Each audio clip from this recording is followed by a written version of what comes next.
കോഴിക്കോട്ടേക്കുള്ള യാത്ര തുടങ്ങിയിട്ട് 2 വർഷമായി. ആദ്യമായിട്ട് പോണ സമയത്ത് ജീവിതത്തിൽ ഒട്ടും പ്രതീക്ഷ ഉണ്ടായിരുന്നില്ല. വളരെ പേടിയും സങ്കടമൊക്കെ ആയിട്ടാണ് പോയിട്ടുണ്ടായിരുന്നത്.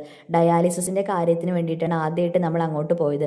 പാലക്കാട് ജില്ലയിലാണെങ്കിൽ ഗവൺമെൻറ്റിൻ്റെ കീഴിൽ അതിനുള്ള സൗകര്യങ്ങളൊന്നും ഉണ്ടായിരുന്നില്ല. അപ്പോൾ നമുക്ക് ഏറ്റവും അടുത്തത് കോഴിക്കോട് മെഡിക്കൽ കോളേജ് തന്നെയായിരുന്നു. അപ്പോൾ ആദ്യം പോണ സമയത്ത് എൻ്റെ അവസ്ഥ എങ്ങനെ ആയിരുന്നില്ല. മുഖത്ത് ഒരുപാട് നീര് വെച്ച്, കാലിൽ നീര് വെച്ച്, ഒട്ടും നടക്കാൻ പറ്റാത്ത അവസ്ഥ. ക്ഷീണം കാരണം മറ്റൊരാളെ പിടിച്ച് അവരുടെ സഹായത്തോടു കൂടി മാത്രമേ എനിക്ക് നടക്കാൻ പറ്റിയിട്ടുണ്ടായിരുന്നുള്ളൂ.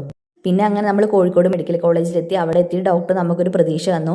അമ്മയുടെ മാച്ച് ആക്കാം, ബി പോസിറ്റീവ് ഓ പോസിറ്റീവ് ആണെങ്കിൽ പോലും നമുക്ക് മാച്ച് ചെയ്തെടുക്കാൻ പറഞ്ഞു. അങ്ങനെ നമ്മൾ അവിടെ അഡ്മിറ്റ് ആയിട്ടാണ് ബാക്കി കാര്യങ്ങളൊക്കെ ചെയ്തത്. അപ്പോൾ ക്രോസ് മാച്ചിൽ അതെല്ലാം മാച്ചായി, ഓക്കെ ആയി. പിന്നെ ഡയാലിസിസ് ചെയ്യേണ്ടി വരില്ല എന്നായിരുന്നു ആദ്യം പറഞ്ഞിട്ടുണ്ടായിരുന്നത്.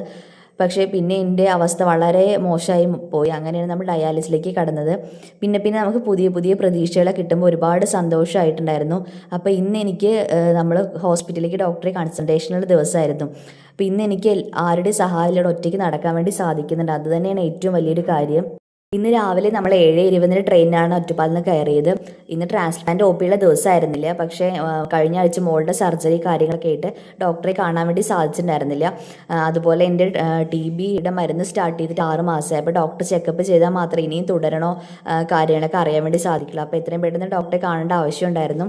അപ്പോൾ നമ്മൾ ഡോക്ടറെ കാണാൻ പോകുന്നതിന് മുമ്പ് തന്നെ അവിടെ അടുത്തുള്ള ലാബിൽ പോയിട്ട് ബ്ലഡ് ടെസ്റ്റിന് കൊടുക്കും. എന്നിട്ട് നമ്മൾ 1 മണിക്കൂർ കഴിഞ്ഞിട്ട് പിന്നെ ഡോക്ടറെ കൺസൾട്ട് ചെയ്യാണ് ചെയ്യാറ്. അങ്ങനെ നമ്മൾ ഡോക്ടറെ കണ്ടു. കുഴപ്പങ്ങളൊന്നുമില്ല. ക്രിയാറ്റിൻ കുറച്ച് കൂടുതലാണ്.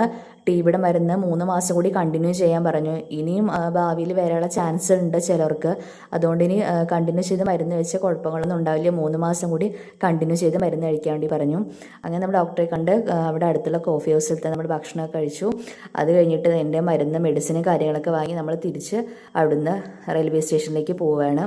അപ്പോൾ കോഴിക്കോട്ട് നിന്ന് തിരിച്ച് വീട്ടിലേക്ക് പോകാൻ പറയുന്നത് വല്ലാത്തൊരു സന്തോഷമാണ്. കാരണം ഡയാലിസിസ് ഒക്കെ ചെയ്യുന്ന സമയത്ത് ശനിയും ഞായറും നമുക്കൊരു ഒഴിവ് കിട്ടും. ആഴ്ചയിൽ 3 ദിവസമാണല്ലോ. അപ്പോൾ വരുന്ന സമയത്ത് വല്ലാത്ത സന്തോഷമാണ്. വീട്ടിലെത്തിയ മോളെ കാണാൻ, ഒരു ദിവസങ്ങൾ അവളായിട്ട് ഇരിക്കുക എന്നൊരു വല്ലാത്ത പ്രതീക്ഷ ഉണ്ടായിരുന്നത്. അങ്ങനെ നമ്മൾ 4:30 ആകുമ്പോഴേക്കും ഒറ്റപ്പാലത്ത് തിരിച്ചെത്തി. അങ്ങനെ നമ്മൾ തിരിച്ച് വീട്ടിലേക്ക് പോന്നു.